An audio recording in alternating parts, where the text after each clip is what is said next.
Hi hello friends, welcome to my beauty zone. ಇವತ್ತು U cut ready ಪ್ಯೂ ಹೇಗೆ ಮಾಡೋದು ಅಂತ ನೋಡ್ಕೊಳ್ಳೋಣ ಬನ್ನಿ.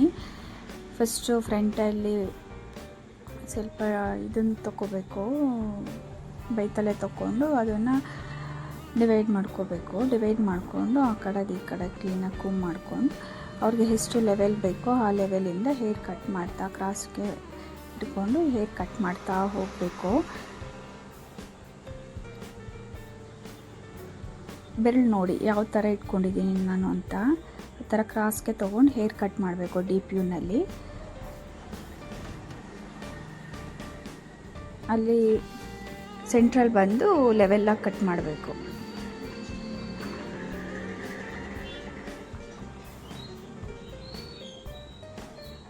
ಈ ಕಡೆನೂ ಅಷ್ಟೇನೆ, ಈ ಕಡೆ ಯಾವ ಲೆವೆಲಿಗೆ ತೊಗೊಂಡಿದ್ದೀವಿ ಹೇರು ಅದೇ ಲೆವೆಲಿಗೆ ತೊಗೊಂಡು ಕ್ರಾಸಿಗೆ ತೊಗೊಂಡು ಹೇರ್ ಕಟ್ ಮಾಡ್ತಾ ಹೋಗಬೇಕು. ಅದರಲ್ಲಿ ನಾವು ಹೇರ್ ಕಟ್ ಮಾಡಬೇಕಾದ್ರೆ ನೋಡಿ ಅದು ಬೇಸ್ ಲೈನ್ ಏನಿದೆ ಅದನ್ನು ಸೇರಿಸಿ ತೊಗೋಬೇಕು.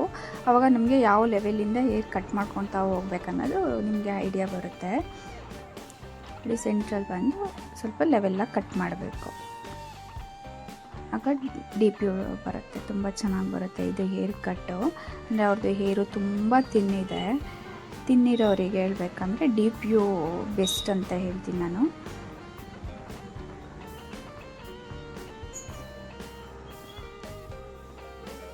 ಮಾಮೂಲಿ ಫ್ಲಾಟ್ ಯೂ ಮಾಡೋಕ್ಕೆ ಹೋದಾಗ ಏನಾಗುತ್ತೆ ಅಂದರೆ ತುಂಬ ಹೇರು ಎಲ್ಲಿ ತಿಕ್ಕಿರುತ್ತೆ ಅಲ್ಲಿ ಮಾತ್ರ ಶೇಪ್ ತೆಗಿಬೇಕಾಗಿರುತ್ತೆ, ಹೇರ್ ಜಾಸ್ತಿ ಹೋಗ್ಬಿಡುತ್ತೆ.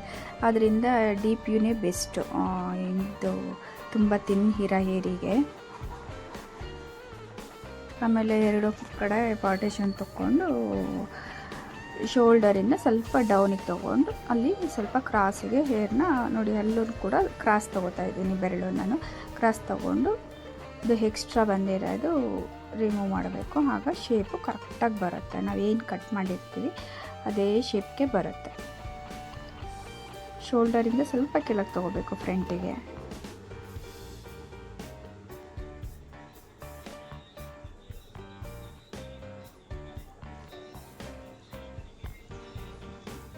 ಇಲ್ಲೂ ಅಷ್ಟೇ ನೋಡಿ, ಬೆರಳು ಯಾವ ಥರ ತೊಗೋತಾ ಇದ್ದೀನಿ, ಕ್ರಾಸ್ಗೆ ತೊಗೋಬೇಕು. ಕ್ರಾಸಿಗೆ ತೊಗೊಂಡಾಗ ತುಂಬ ಕರೆಕ್ಟಾಗಿ ಬರುತ್ತೆ.